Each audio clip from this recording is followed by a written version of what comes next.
اعوذ باللہ من الشیطان الرجیم بسم اللہ الرحمن الرحیم۔ 8ویں جماعت کے عزیز طلباء و طالبات، السلام علیکم ورحمۃ اللہ تعالی وبرکاتہ۔ پیارے بچوں، امید ہے کہ آپ خیریت سے ہوں گے اور شاد ہوں گے۔ امید ہے کہ آپ نے کل کا جو لیکچر ہے وہ بڑی خوش اسلوبی کے ساتھ سنا ہوگا اور اس سے جو گرامر کی مفید جانکاری ہے وہ حاصل کی ہوگی۔ آج ہم گرامر کا ہی سلسلہ آگے بڑھاتے ہوئے آپ کے سامنے ایک اور موضوع لے کر حاضر خدمت ہیں جو آپ کے سلیبس میں ہے، وہ ہے فعل، فاعل اور مفعول۔ یہ آپ نے ساتویں جماعت تک 8ویں جماعت تک بہت دفعہ پڑھا ہوگا، لیکن ایک بار پھر سے اعادہ کرتے ہیں اس کا۔ پیارے بچوں، آپ کے جو نصاب میں ہے فعل ہے، فاعل ہے اور مفعول ہے۔ یہ ایک ہی سبجیکٹ ہے، ایک ہی عنوان ہے۔ فاعل بھی اسی نسبت سے تعلق رکھتا ہے اور مفعول بھی اسی نسبت سے تعلق رکھتا ہے۔ پہلے ہم فعل پڑھیں گے۔ پیارے بچوں، فعل کو انگریزی میں ورب کہتے ہیں۔ اب فعل کسے کہتے ہیں؟ فعل وہ کلمہ ہے، پیارے بچوں، فعل وہ کلمہ ہے جس سے کسی کام کا کرنا، ہونا یا سہنا پایا جائے۔ یعنی یہ وہ کلمہ ہے کہ جس کے ذریعے، یعنی جس میں کسی کام کا کرنا، ہونا یا سہنا پایا جائے، اور تینوں زمانوں میں سے ایک زمانے کا تعلق بھی ضرور ہو۔ یعنی اس میں تینوں زمانوں میں سے کسی ایک زمانے کا تعلق ضرور ہونا چاہیے۔ یعنی ایک کام جو سرزد ہوا ہو کسی بھی زمانے میں، ماضی میں، حال میں یا مستقبل میں، کوئی بھی زمانہ اس میں ضرور ہوتا ہے۔ مثلاً کھانا، چلنا، لکھنا، پڑھنا، یعنی مثلاً زمانے کے لحاظ سے میں آپ کو سکھاؤں گا، اس نے کتاب پڑھی، وہ جائے گا، وہ آتا ہے۔ یعنی اس نے کتاب پڑھی، یہ ماضی ہے، وہ جائے گا یہ مستقبل ہے، وہ آتا ہے یہ حال ہے۔ تینوں زمانے اس میں آ گئے۔ تو پیارے بچوں، یہ تھا فعل، یعنی وہ کلمہ ہے، پھر سے بتاتا ہوں میں، جس میں کسی کام کا کرنا، ہونا یا سہنا پایا جائے یا سہنا ظاہر ہو، اور اس میں تینوں زمانوں، یعنی ماضی، حال اور مستقبل میں سے کسی ایک زمانے کا تعلق بھی ضرور ہوتا ہے۔ مثلاً کھانا کھایا، اس نے کھانا کھایا۔ چلنا، وہ چلنا چاہتا ہے۔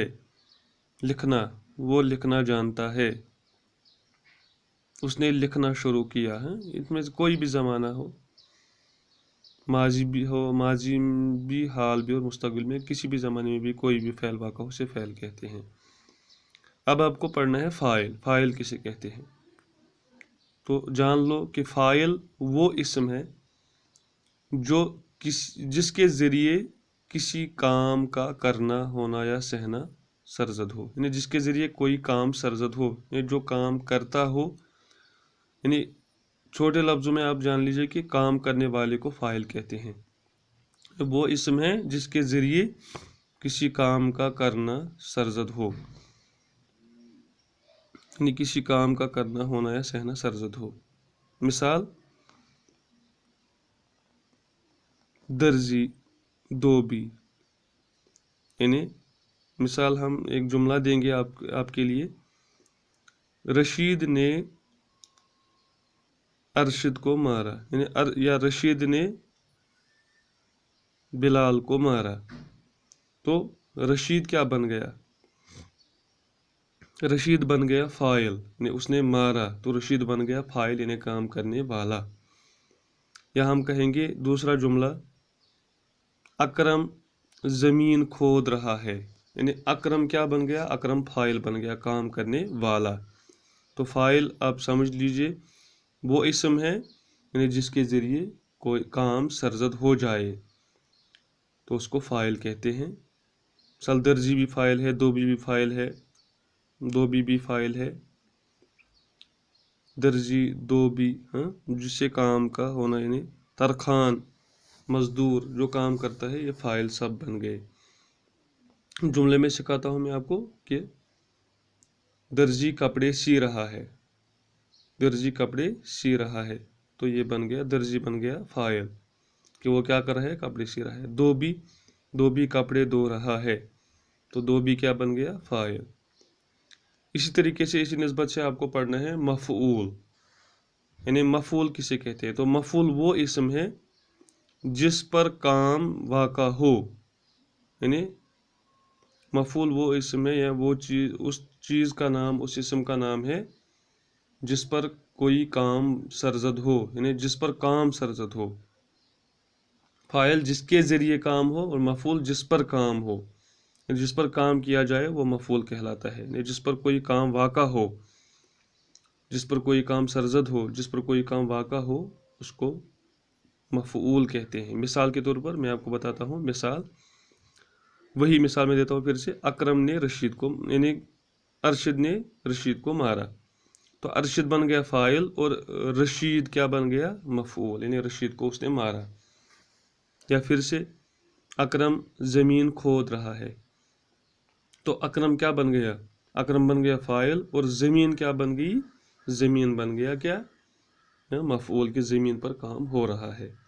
یا لڑکی کتاب پڑھ رہی ہے، تو لڑکی بن گئی فاعل اور کتاب بن گئی مفعول، کہ وہ کتاب پر کام کر رہی ہے، کتاب پڑھ رہی ہے۔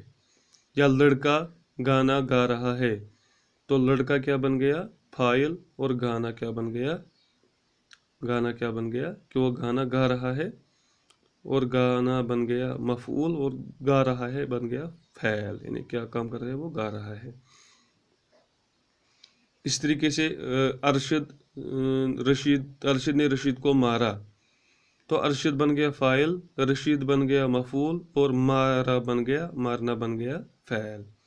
اس طریقے سے آپ تینوں چیزیں اسے ایک ہی جملے سے سیکھ پاؤ گی۔